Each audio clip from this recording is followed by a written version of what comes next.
Medicaid is designed to be a lifeline. Funded jointly by federal and state governments, it provides vital health benefits to lower-income families, the elderly, and individuals with disabilities.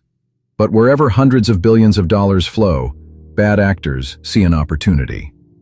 To help patients actually get to their medical appointments, Medicaid covers non-emergency transportation, often referred to as ambulette services.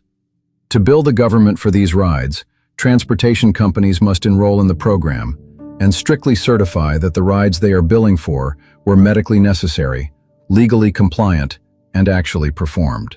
It operates on a system of trust and rigorous public accounting.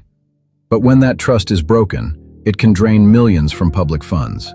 Take the case of an indictment handed down in the Eastern District of New York against two individuals, Saad Aziz and Zabed Chowdhury. They operated Tri-Hamlet Taxi Incorporated, an ambulette company based out of Shirley, New York. Between 2019 and 2025, prosecutors allege they turned a simple transit service into a massive fraud machine. Here is exactly how they did it. A legitimate transportation service waits for a patient to call because they need a ride. This scheme flipped that model on its head. The operators didn't wait for patients. They recruited them using illegal healthcare kickbacks.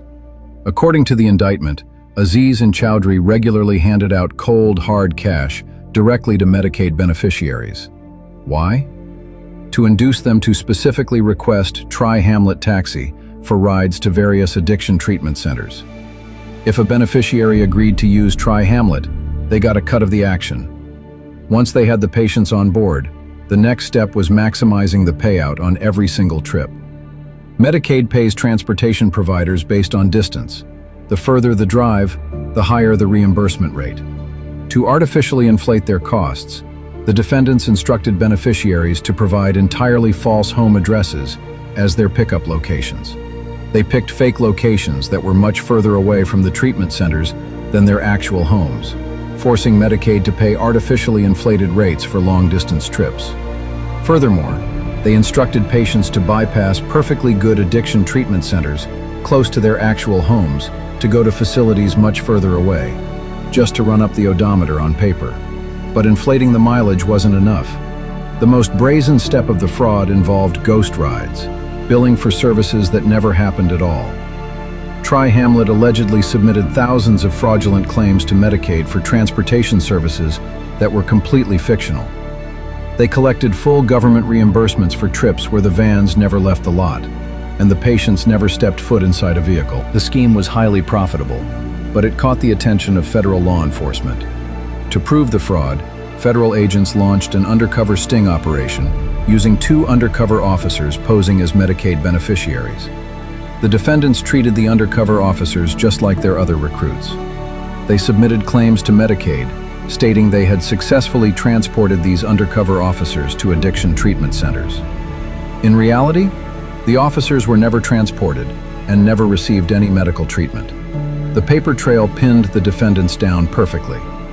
On June 4, 2024, Chowdhury handed an undercover officer a $520 cash kickback to secure transportation requests. On July 8, 2024, Aziz personally handed over a $500 cash bribe. Meanwhile, the billing software was humming. For instance, on September 30, 2024, they billed Medicaid $334.99 for an entirely fake ride involving one of the undercover officers. They repeated this over and over, billing hundreds of dollars at a time for completely fabricated trips well into 2025. When the grand jury handed down the indictment, the music stopped. Aziz and Chowdhury were hit with a wall of federal charges, including conspiracy to commit healthcare fraud, money laundering, and paying healthcare kickbacks. But the government didn't just stop at criminal charges. They went after the money. Under federal criminal forfeiture laws, the government is seeking the seizure of gross proceeds traceable to the fraud. This includes a massive real estate portfolio, at least 7 properties across Long Island, New York, alongside more than a dozen corporate, personal, and spousal bank accounts held at Flushing Bank, Capital One, Dime Community Bank, and Bank of America. It serves as a stark reminder. Turning public health programs into a personal piggy bank might make millions in the short term, but the federal paper trail always catches up.